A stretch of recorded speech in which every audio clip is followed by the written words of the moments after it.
सभी मित्रों को मेरा प्रणाम। आशा और उम्मीद करते हैं आप सभी लोग स्वस्थ होंगे, मस्त होंगे और अपने परिवार के साथ व्यस्त होंगे।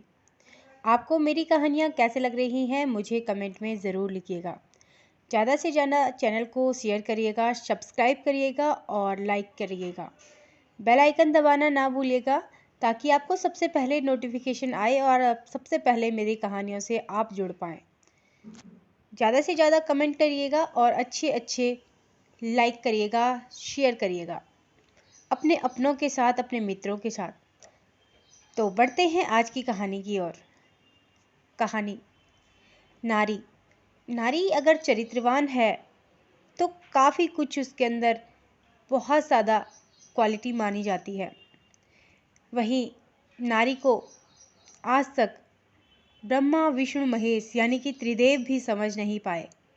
नारी के अंदर क्या क्या चीज़ें चल रही होती हैं और वो क्या चाहती है, क्या सोचती है, यह तो आज तक देवता भी नहीं समझ पाए। उसी नारी की एक कहानी है, नारी का छल। कहानी का शीर्षक है। एक बार की बात है, एक प्रांत के राजा नंद अपनी रानी के साथ में रहा करते थे। वह अपनी रानी से अत्यधिक प्रेम करते थे।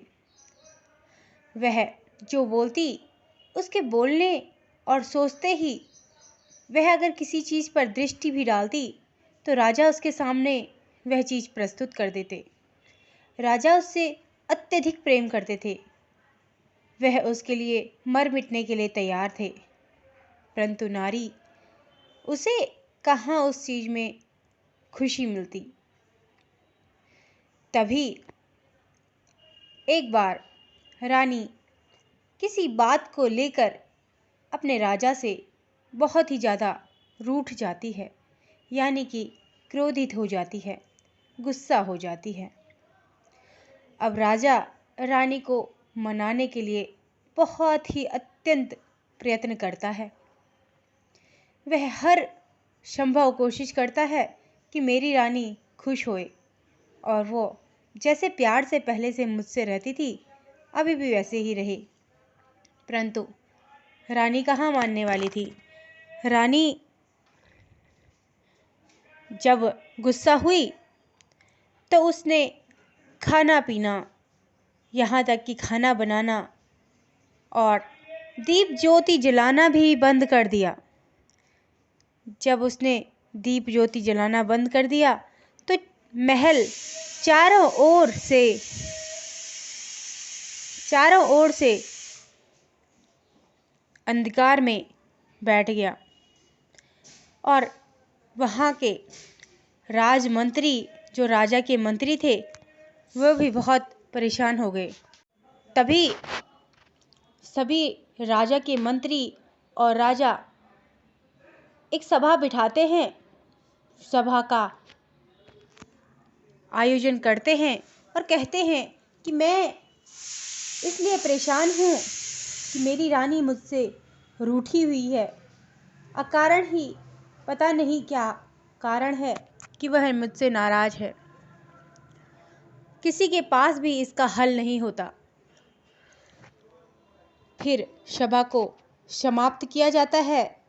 राजा फिर से अपने महल में जाते हैं और रानी के पास जाकर कहते हैं कि हे प्रिय, हे रानी महारानी, तुम्हें तो मैंने हमेशा सर आंखों पर रखा है।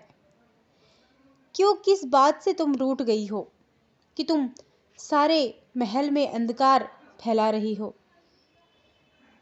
ऐसा क्या करूं कि तुम खुश हो जाओ और तुम्हारी खुशी से ये सारा महल जगमगा उठे। ऐसा क्या करूं कि तुम्हारी भूख शांत हो जाए। ऐसा क्या करूं कि तुम्हारी प्यास शांत हो जाए। तभी रानी कहती है, ठीक है, एक दिन के लिए तुम मेरा घोड़ा बनो और जैसे घोड़ा हिनहिनाता है वैसे ही हिनहिनाओ और इस राजमहल के चारों ओर मुझे अपनी कमर पर बिठाकर चक्कर लगाओ और अपनी लगाम अपने मुंह में लगाओ। तभी राजा बिना संकोच, बिना कुछ आपत्ति जताए यही कर्म करता है और यही कार्य रानी को खुश कर देता है। राजा सारा दिन हिनहिनाता रहता है और राजमहल के चक्कर काटता रहता है, कमर में रानी को बिठाकर। रानी अत्यधिक खुश होती है कि मैं जो बोलती हूँ मेरे राजा वही करते हैं मेरे लिए। अब रानी खुश हो जाती है। तभी राजा के एक मंत्री सुबोध जो था वो भी अपनी रानी से यानी कि अपनी पत्नी से अत्यधिक परेशान था। उसकी पत्नी भी बहुत दुखी होकर गुस्सा हो रखी थी, पता नहीं क्यों। फिर मंत्री ने अपनी पत्नी से कहा कि तुम क्यों गुस्सा हो? क्या कारण है तुम्हारे गुस्से का? मुझे बताओ। जब मंत्री यह पूछता है कि क्या कारण है तुम्हारे गुस्से का, तभी मंत्री की पत्नी कहती है कि मुझे नहीं पता। और मंत्री कहता है कि तुम्हारा गुस्सा शांत कैसे होगा? क्या करूं तुम्हारे गुस्से को शांत करने के लिए? तुम जो बोलोगी मैं वही करूंगा। तो मंत्री की पत्नी कहती है कि मैं तुम्हारे इन उजड़ खुजड़ बालों से बहुत परेशान हूं। ऐसा करो अपना सर मुंडवा दो। मंत्री जाता है और नाई के पास जाकर अपना सर मुंडवा लेता है। दूसरे दिन वह राजमहल में प्रवेश करता है। राजा जैसे ही मंत्री को देखता है तो मंत्री को कहता है कि ऐसा कौन सा त्योहार, कौन सा वार था जो तुमने अपना सर मुंडवा लिया? किस कारण से तुमने अपना सर मुंडवाया है? तभी मंत्री कहता है, न पूछिए राजा जी, आज तक स्त्री को यानी कि नारी को भगवान भी नहीं समझ पाए, तो हम तो तुच्छ प्राणी हैं।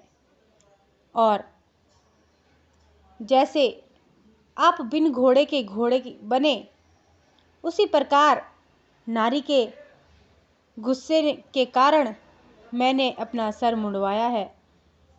अपनी पत्नी को खुश करने के लिए मैंने अपना सर मुंडवाया। और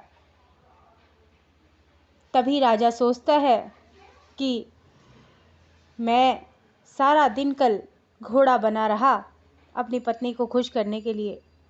इस भीड़ में मैं ही शामिल नहीं हूँ कि जो अपनी पत्नी को रूठ कर मनाने के लिए कोई भी कर्म कर देता है। और भी पुरुष हैं इस पृथ्वी पर जो अपनी पत्नी को अत्यधिक प्रेम करते हैं और उनकी खुशी के लिए कोई भी काम कर लेते हैं। यह कहानी थी एक औरत की। औरत जब अपने पे आ जाती है तो बड़े बड़े अहंकारियों को भी झुका देती है, परंतु कभी कभी औरत छोटी छोटी बातों पर रूठ कर, गुस्सा होकर कई पुरुषों को छल भी देती है, जैसे कि मंत्री और राजा के साथ में हुआ। वहाँ राजा जो कि राजगद्दी पर विराजमान होता था, वह घोड़ा बनकर सारे दिन हिनहिनाता रहा। क्या यह उचित था? उत्तर आएगा नहीं। वहाँ मंत्री जिसको दूसरे ही दिन अपने काम पर जाना था, यानी कि राजमहल में जाना था, उसने अपना सर मुंडवा लिया नारी के गुस्से के कारण। क्या ये उचित था? उत्तर आएगा नहीं। तो कभी कभी स्त्रियों के गुस्से के कारण काफ़ी ऐसी चीज़ें हो जाती हैं जो कि नहीं होनी चाहिए। तो आपको ये कहानी कैसे लगी, आप मुझे कमेंट में ज़रूर लिखिएगा। मैं मिलती हूँ आपको एक नई कहानी में। तब तक के लिए आप सभी को मेरा प्रणाम।